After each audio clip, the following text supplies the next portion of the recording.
Darkcast Network. The light shines brightest on our indie podcasts. This episode will discuss sensitive and potential triggering topics, including violence, abuse, and trauma, and will contain details and descriptions of crimes and events that some listeners may find offensive, disturbing, and/or distressing. This episode may not be appropriate for younger audiences. Listener discretion is advised. Hola, my beautiful humans. This is Jasmine Castillo. And this is MW. Bringing awareness of murdered and missing Indigenous women, girls, two-spirits, the LGBTQ community, Asian American, Native Hawaiian, Pacific Islander, Black Indigenous people of color. These are their stories. So, welcome to Hands Off, my podcast.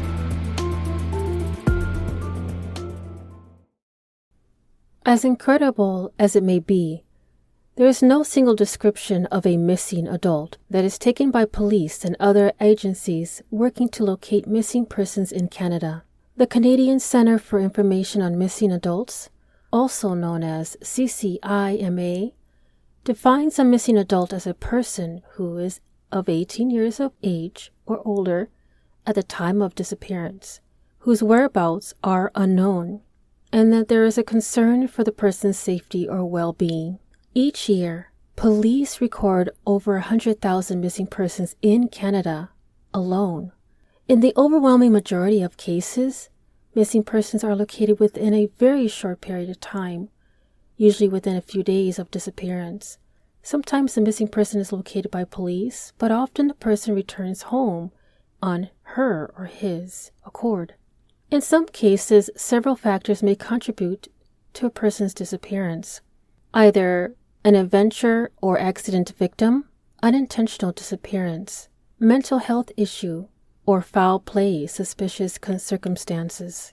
Regardless of the reason for this disappearance, the trauma that family and friends experience is tremendous. In 2021, British Columbia had the highest number of missing adults reported per capita, with 258 reports per 100,000 people, followed by Manitoba at 152 reports. Nunavut had the lowest, with only 5 reports per 100,000 people. And here are some quick facts. 56% of missing adults reported in 2021 were involved males. 65% of adults who wandered off in 2021 were males. 53% of all missing persons reported, all sexes, adults and children, involved adults. 60% of missing adults reported in 2021 were removed within 24 hours, while 89% were removed within a week. And the ones who do not fall in those percentages are the Jane and John Does of Canada. This is part 2 of their stories.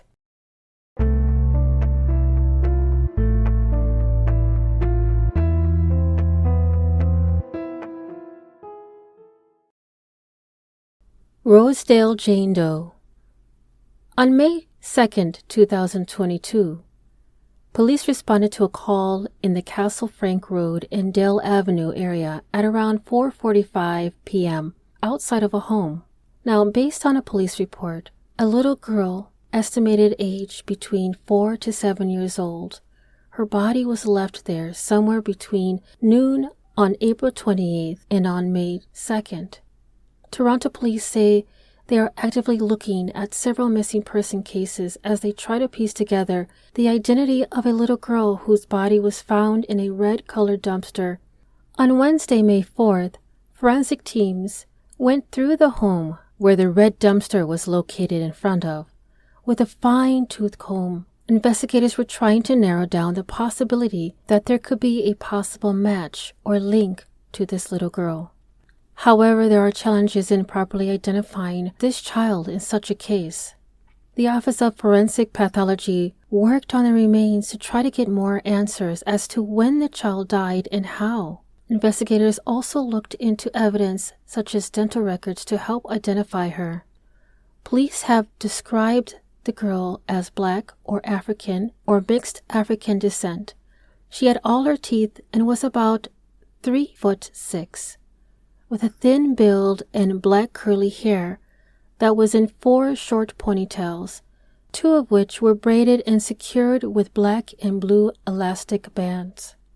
Her remains were wrapped in a crochet blanket inside a plastic bag. That bag was wrapped in a colored blanket. Eerily, this little girl was not wearing any features of clothing at the time of discovery. Police had released an image of that blanket in hopes of triggering someone's memory. Toronto police say it is unlikely that this little girl, whose remains were found in a Rosedale construction dumpster, was never reported missing. Toronto police have received quite a handful of tips on the case, yet they urge anyone else with further information to come forward as well. There was also a vehicle of interest that was captured on video stopping in the area of the dumpster on April 28th at 10:26 p.m.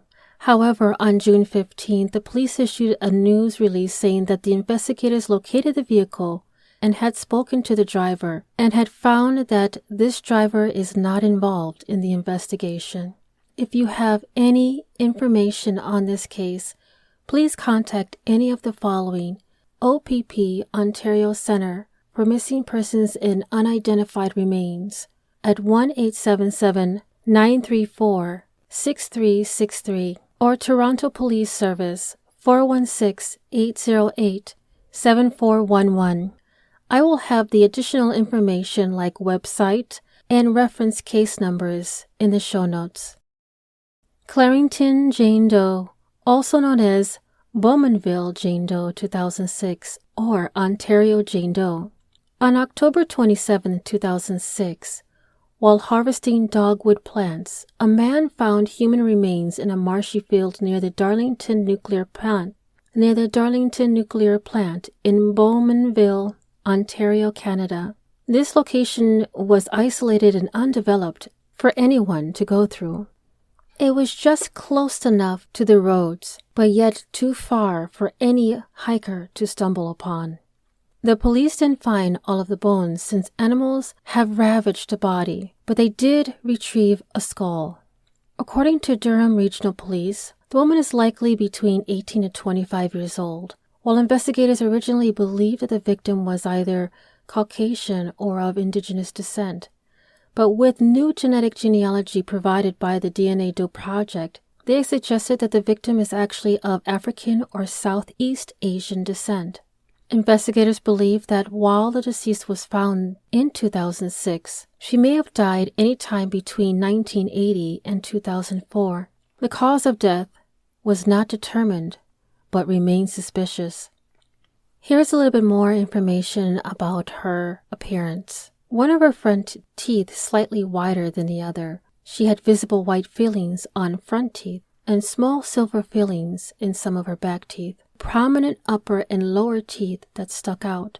The upper teeth stuck out more than the lower teeth. Her nose seemed to be well-healed nasal fracture at midpoint of the nose, located where nasal bones end and the soft part of the nose begins. As a result of being set, her healed nose fracture would not be obvious unless someone who knew her at the time saw her during the healing process or if she mentioned it, possibly the result of trauma or a rhinoplasty.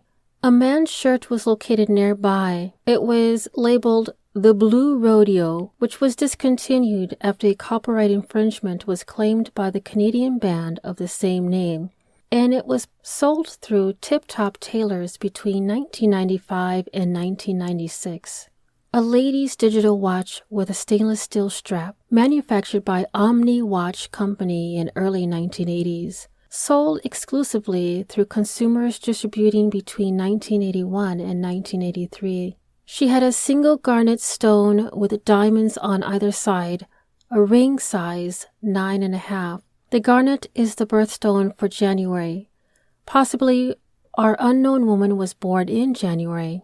Inside the band stamped by Burns. The word Burns led investigators to believe it was sold by Burns Jewelers, which is a family-run business that operated between 1923 and 1994. The store was located on Simcoe Street in Oshawa.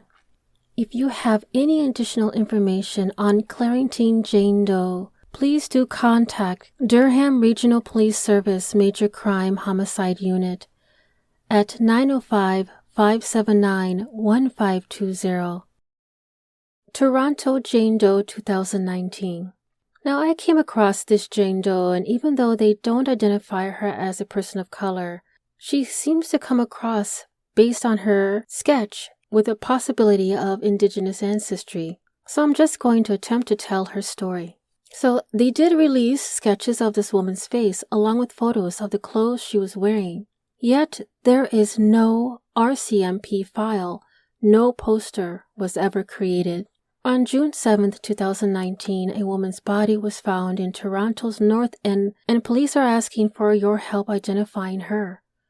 She was found in the area of Donlands Avenue and Millwood Road, which was a steep bridge in the area, in the early morning hours of June 7th. I do have a link to the Google Map location.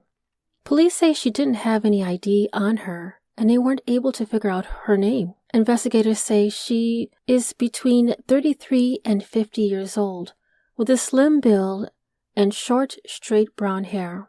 She is between 4'8" and 5'2", weighs around 88 pounds, and has no scars, marks, or tattoos. They say she had all her natural teeth, wore prescription eyeglasses, and seemed to take good care of herself. She was wearing a green winter coat, gray knitted toque, a blue t-shirt with heart-shaped patterns, a blue hoodie, blue track pants, and brown knee-high Blondo leather boots. Officers are looking for a caregiver or next of kin. Anyone with any information should call the police at 416-808-5500 or Crime Stoppers at 416-222-TIPS. Windsor Jane Doe 1982. On April 25, 1982, a woman's body was discovered in the Detroit River near Maple Leaf Mills Processing. They estimated her time of death between April 11th through the 24th of 1982, based on her estimation of being in the water. There is little information available for Windsor Doe. However, we know she was a young black woman aged 25 to 45 years old. Also, she was small, standing only 5'1". Windsor had black and curly hair, with a tattoo. The tattoo is on her right mid-thigh of a bullseye with the word "Lots" or "Let's." The tattoo might be a homemade one. Medically, she had a thoracotomy scar on her left chest with a metal surgical sutures, about 42 centimeters. This procedure was well healed and went through her 4th and 5th ribs. Windsor Doe's clothing wore a light blue waist-length button-down jacket with a burn mark on the right sleeve, beige short-sleeved shirt, and beige and red checkered pants with an elastic waistband. Gray socks and a blue coat with a single clap were all brought with her to the medical examiner. At that time, they were not sure if the coat was hers. Edmonton Jane Doe 1975. On June 30th, 1975, Edmonton was discovered in the North Saskatchewan River near the Beverly neighborhood of Edmonton, Canada. She also has very little information, but the condition of her body is not well documented. We know that she is aged at 18 to 30 years old and was 5 feet 3 inches to 5 feet 6 inches at 101 to 110 pounds. Edmonton was First Nations. She had black hair with brown eyes. Medically, she had extensive dental work with visible decay on her teeth. She has 3 scars, an X on her left wrist and another one on her right wrist. Edmonton Jane Doe had a pink and white horizontally striped sweater, a white bra, white panties, brown shorts, purple pantyhose, and white running shoes with a blue stripe around the upper edge of the sole. Edmonton Doe has several face sketches available. I will have all her information in the show notes.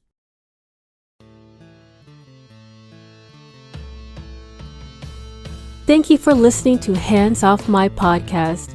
If you are enjoying the podcast and you'd like to support the mission, I do have a Patreon membership that will help the cause and bring more detail on cases and stories from the people of color community. If you yourself has a lost loved one or a story suggestion, please don't hesitate to contact me at email handsoffmypodcast@gmail.com. And if you are only able to support in another way, please give this podcast a 5-star rating on Apple or Spotify and continue to listen to upcoming episodes every Thursday, wherever you listen to your podcast. Dios te bendiga.